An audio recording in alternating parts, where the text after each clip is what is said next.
Mes chers parents pétillants, il est temps, je crois, de me présenter. Je m'appelle donc Marie-Charlotte, je suis née en 1965. Allez, dites-moi que je ne fais pas mon âge, ça me fera vraiment plaisir. C'est vrai, j'ai même pas de cheveux blancs.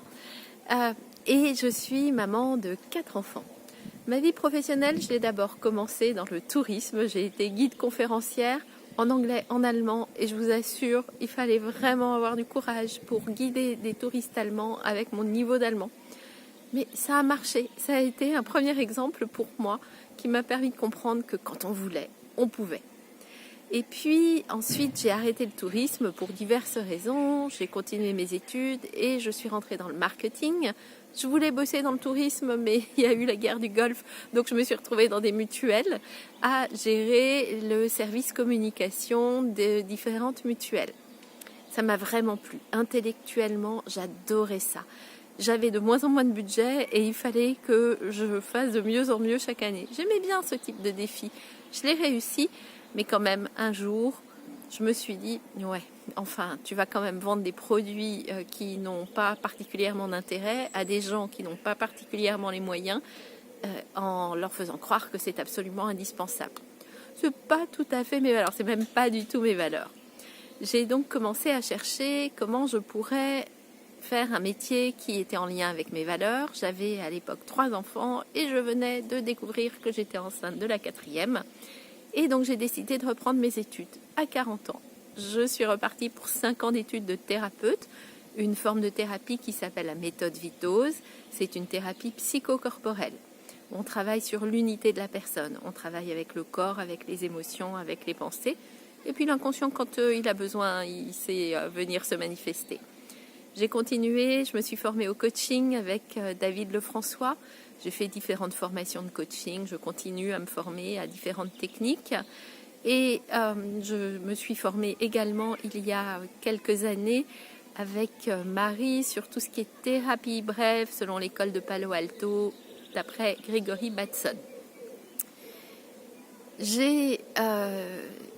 Quand je me suis installée comme coach parental, je l'ai fait parce que j'avais Quand je me suis installée comme coach parental, j'avais donc 4 enfants et je me suis dit que j'étais crédible, d'autant plus que moi, ça me donnait un laboratoire d'études à la maison, pouvoir tester tout ce que je proposais auprès de mes enfants. Et ça a marché. Et à vrai dire, c'est pas par hasard si je suis devenue coach parental. J'étais vraiment en difficulté avec mes propres enfants. Ma formation de thérapeute, ma formation de coaching, c'était top pour mon développement personnel, mais ma vie de famille, elle était beaucoup moins top. Et c'est à ce moment-là que j'ai croisé Sophie dans une conférence, un truc au fin fond de l'Oise. J'ai failli renoncer 10 fois pour y aller, je ne trouvais pas l'endroit où elle était.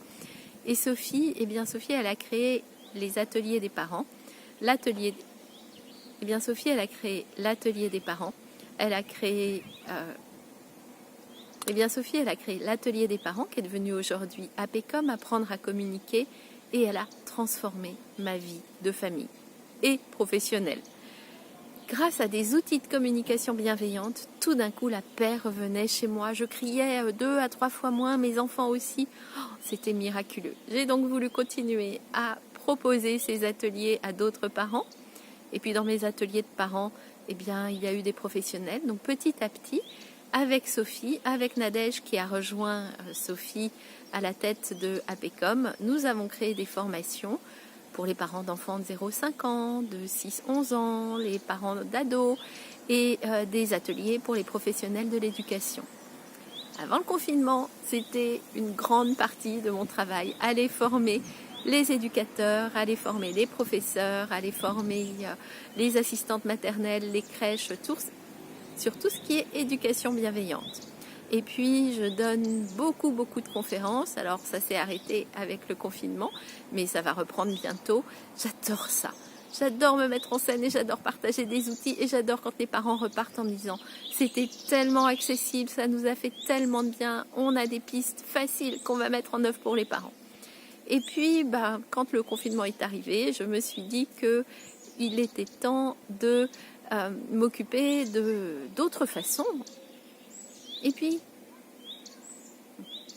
Et Et puis j'ai fait autre chose. Il y a quelques années, malheureusement, une de mes filles s'est faite harceler à l'école. Ça a été terrible.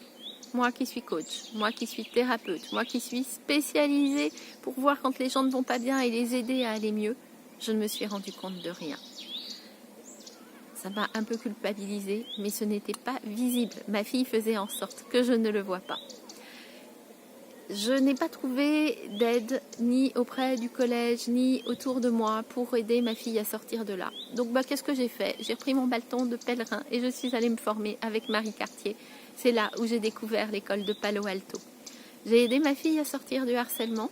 J'ai rejoint Marie Cartier, le réseau Orphée et maintenant Résis. Et une autre des grosses activités que je pratique, c'est aider des enfants, des ados à sortir du harcèlement. Et sincèrement, la méthode, elle fonctionne en moyenne entre 3 et 5 séances, même souvent, parfois en moyenne, avec 3 séances, on arrive à sortir du harcèlement, même les cas très compliqués. Parfois il faut plus, parfois il faut moins. Mais j'adore ça, voir le sourire revenir sur le visage d'un enfant, d'un jeune qui reprend plaisir à aller à l'école. Et puis aussi, avec Marie, je forme là aussi des professionnels, des professeurs, des éducateurs, des principaux de collège, des proviseurs, des CPE sur le traitement du harcèlement. J'aime tellement ça, je me sens tellement utile quand je fais ça, que vraiment ça me porte. Là aussi, je donne pas mal de conférences et pas mal de formations là-dessus. Enfin, ça, c'était avant le confinement. Et donc, le confinement, eh bien, ça a été l'occasion pour moi de me dire, il faut que je continue à partager tous ces outils merveilleux que j'ai, mais d'une façon différente. Donc, j'ai développé, plus que je ne le faisais, ma chaîne YouTube, Marie-Charlotte Coach Famille, mes pages et groupes Facebook, donc Coach Famille ou No Stress Parents-Enfants. J'ai continué mes podcasts et je vous invite vraiment à vous inscrire à tout ça. Au moins à aller sur ma page No Stress Parents-Enfants parce que j'y résume tout ce que je partage. 2 articles par semaine de fond, je réponds à vos questions. Voilà, j'essaye vraiment d'être disponible pour vous. Et puis, je suis en train de créer des formations qui, elles, vont aller encore plus loin que tout ce que je partage. Et vous y aurez accès très vite sur cette chaîne YouTube, sur mes autres outils. Et ça vous permettra vraiment, chers parents pétillants, de vous sentir mieux comme parents, de vous sentir mieux comme professionnel de l'éducation, comme être humain, comme femme, comme homme. Alors j'espère que vous allez me suivre.